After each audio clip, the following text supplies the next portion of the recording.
नमस्कार, आप देख रहे हैं आवाज इंडिया, देश की भरोसेमंद आवाज और मैं हूं इशिता चक्रवर्ती। खबरों का सिलसिला शुरू करने से पहले आइए एक नजर डालते हैं आज की बड़ी हेडलाइंस पर। राजनीति में कोई फुल स्टॉप नहीं होता, पीएम मोदी ने रिटायर्ड सांसदों को दिया संदेश। असम में बड़ा राजनीतिक बदलाव, प्रद्युत बोरदोलोई कांग्रेस छोड़ बीजेपी में शामिल। उत्तर प्रदेश में बीजेपी सरकार के 9 साल पूरे, सीएम योगी ने गिनाई उपलब्धियां। और दिल्ली के साध नगर में भीषण आग, मजिस्ट्रियल जांच का आदेश। अब खबरें विस्तार से। राज्यसभा में 37 सांसदों का कार्यकाल समाप्त हो रहा है और उनके विदाई भाषण का आयोजन किया गया।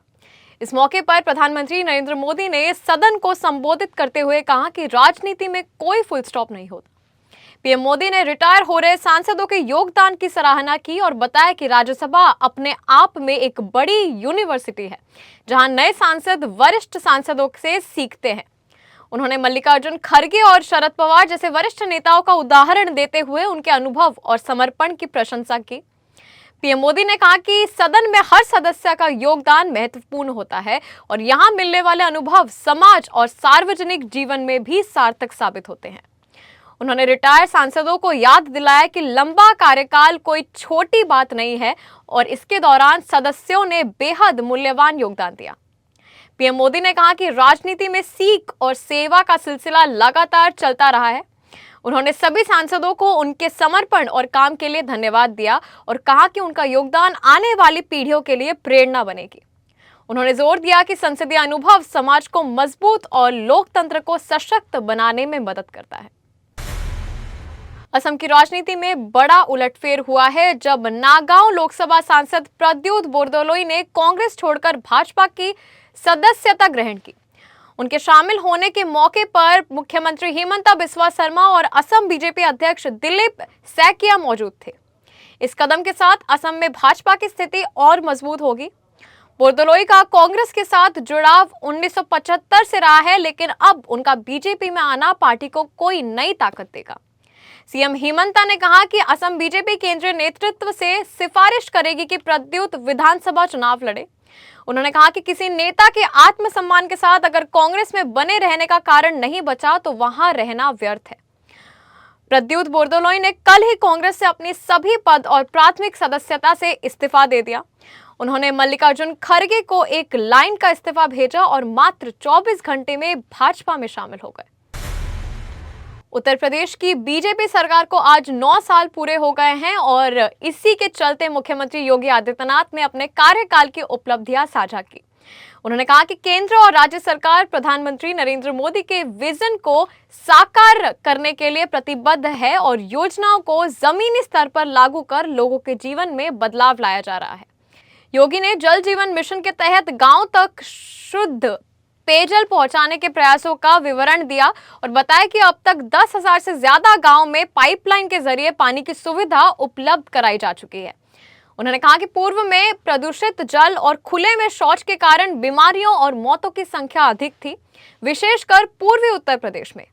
एआई टूल की मदद से इन मौतों के कारणों का विश्लेषण किया गया और अब जल जीवन मिशन और स्वच्छ भारत मिशन के तहत इन मौतों को 0 तक लाया गया है। सीएम ने ये उपलब्धि प्रधानमंत्री के विजन और सरकारी प्रयासों को समर्पित करते हुए कहा कि अब हर घर में शौचालय और नल से शुद्ध जल की सुविधा उपलब्ध है, जिससे लोगों का जीवन सुरक्षित और स्वस्थ हुआ है। आइए बढ़ते हैं एक छोटे से ब्रेक की ओर।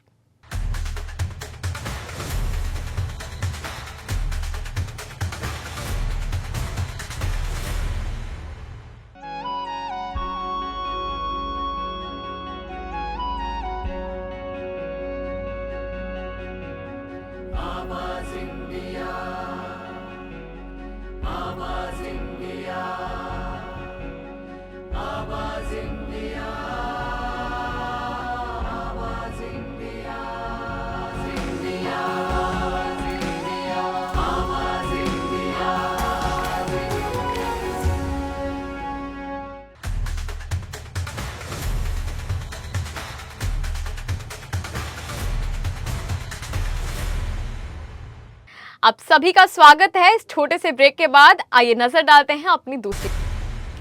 दिल्ली के दक्षिण पश्चिमी जिले के साधनगर में सुबह ग्राउंड फ्लोर पर स्थित कॉस्मेटिक शॉप में आग लगने की घटना सामने आई। आग तेजी से ऊपर मंजिलों तक फैल गई और इमारत के अंदर धुएं का गुब्बारा छा गया। कई लोग अंदर फंसे और मदद के लिए पुकारने लगे, कुछ नीचे कूदकर बचने में सफल रहे। सूचना मिलते ही दमकल विभाग की 30 गाड़ियां मौके पर पहुंची और राहत बचाव कार्य शुरू किया।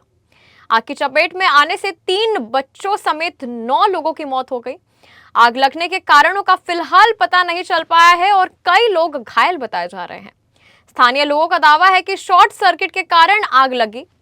5 मंजिला इमारत में ग्राउंड और पहली मंजिल पर शोरूम था, जबकि शोरूम के मालिक राजेंद्र कश्यप का परिवार दूसरी और तीसरी मंजिल पर रहता था। बचाए गए घायलों में सचिन, अनिल और एक 2 वर्षीय बच्ची अस्पताल में इलाजरत है। मृतकों में प्रवेश, कमल, आशु, लाडो, हिमांशी, दीपिका और 3 बच्चे शामिल हैं। घटना की प्रतिक्रिया देते हुए सीएम रेखा गुप्ता ने कहा कि जिला प्रशासन, दिल्ली फायर सर्विस और पुलिस राहत अभियान चला रहे हैं। उन्होंने मजिस्ट्रियल जांच के आदेश दिए और सभी की सुरक्षा के लिए प्रार्थना की। उत्तराखंड के चारधाम यात्रा 2026 से पहले केदारनाथ, बद्रीनाथ समेत 47 मंदिरों में गैर सनातनियों के प्रवेश पर रोक लगाने का प्रस्ताव बीकेटीसी ने पास किया है। समिति ने कहा है कि ये कदम मंदिरों की पवित्रता और सनातन परंपराओं को बनाए रखने के लिए जरूरी है। चारधाम यात्रा केवल पर्यटन नहीं बल्कि धार्मिक आस्था से जुड़ी पवित्र यात्रा है। प्रस्ताव राज्य सरकार को भेजा गया है, जहां अंतिम निर्णय लिया जाएगा। इस प्रस्ताव के बाद मंदिरों में प्रवेश के नियमों को लेकर चर्चाएं तेज हो गई है। ये मामला तब और सुर्खियों में आया जब सारा अली खान का नाम चर्चा में आया। जानकारी के मुताबिक अगर वह केदारनाथ दर्शन के लिए आती है तो उन्हें एफिडेविट देना होगा।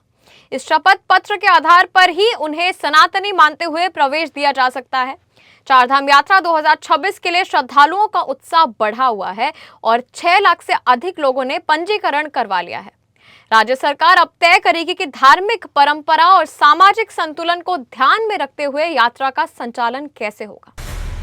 टीम इंडिया के स्टार स्पिनर कुलदीप यादव और वंशिका का भव्य रिसेप्शन लखनऊ में आयोजित किया गया है, जो चर्चा का केंद्र बन गया है। इस मौके पर क्रिकेट और राजनीति की कई बड़ी हस्तियां एक ही छत के नीचे नजर आई, जिससे ये आयोजन हाई प्रोफाइल इवेंट में बदल गया। रिसेप्शन की फोटो और वीडियो सोशल मीडिया पर वायरल हो रही है।